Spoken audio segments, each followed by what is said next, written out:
I had very, very rich musical roots. I grew up in Brooklyn, New York. As a boy, my mother took me to the black church every Sunday. I became exposed to the spirituals and the gospels.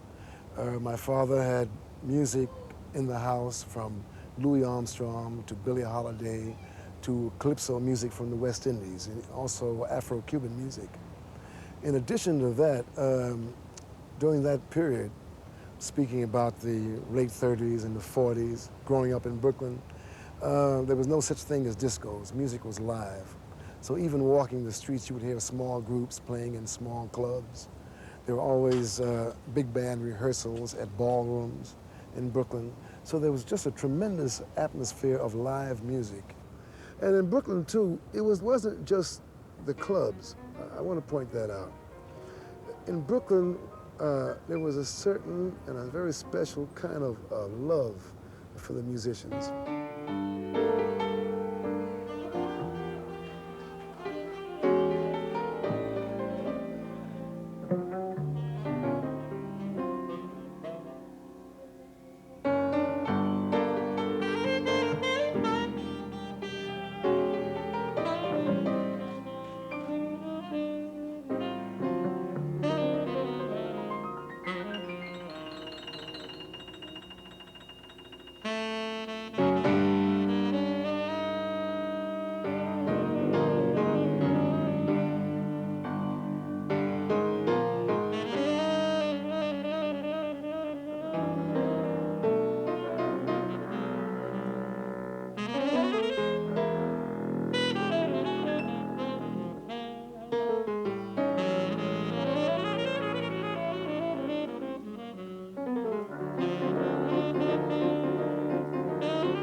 musicians that amount to anything. Years ago, in my youth, used to come to Brooklyn to get their comeuppance, so to say, you know, so to speak. No matter who it was, they always had some input in Brooklyn. They came from far and wide to come to Brooklyn. Black and white, green and yellow, and some of the finest clubs were right here in Brooklyn. If I mention, say I mentioned the Putnam Central Club, any night you could go into Putnam Central and see Stan Getz, Dizzy Gillespie, Thelonious Monk, Charlie Parker. That's just to mention a few. They used to just come to Brooklyn just to play. Big bands big commercial bands that traveled and worked hotels. And when they finished work, probably 1, 2 o'clock, they'd invariably run to Brooklyn so that they could play jazz, freelance. All the guys, Max Roach, calling names, I could sit here and call names all day. But they all started in Brooklyn playing and learning their craft.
I remember Cecil Payne playing in the parlor on Putnam Avenue, you know, with the neighbors hollering, cut out that noise.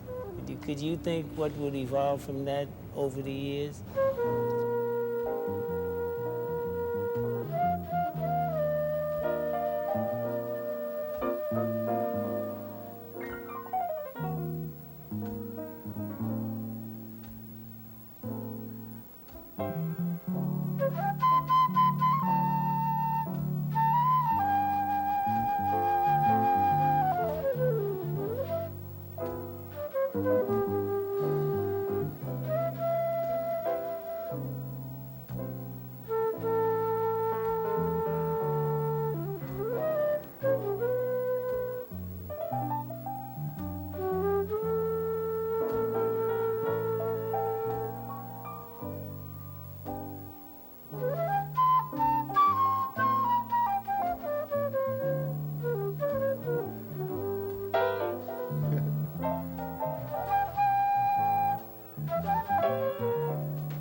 Well, I remember Max Roach on Monroe Street, just as a story, in the basement with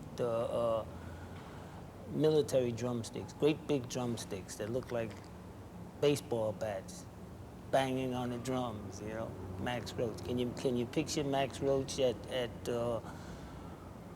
14 years old, banging on drums? Everybody saying, stop that noise, get out of here. Would you think what would evolve from those years?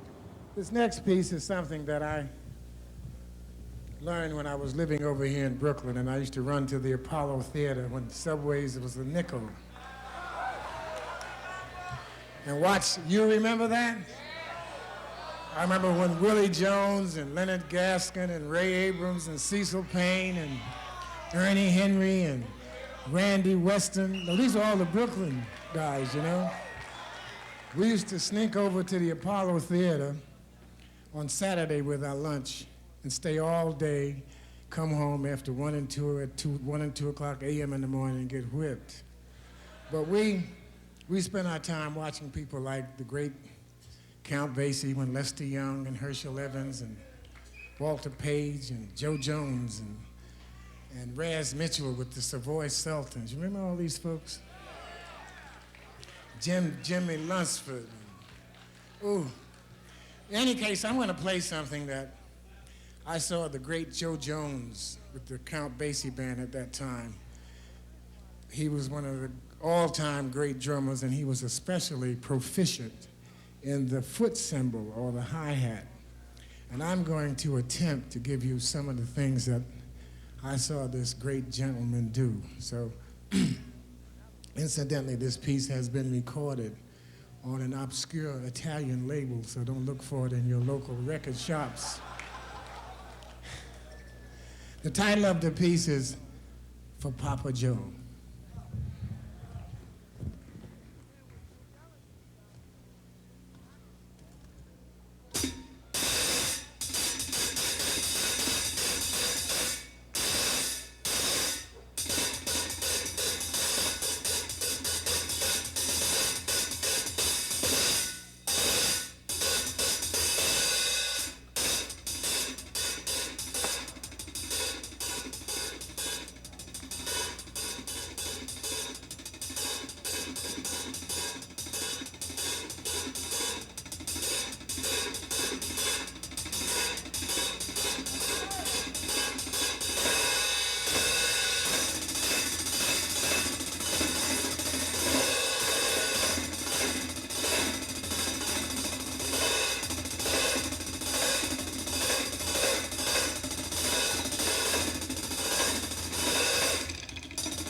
When they talk about our music,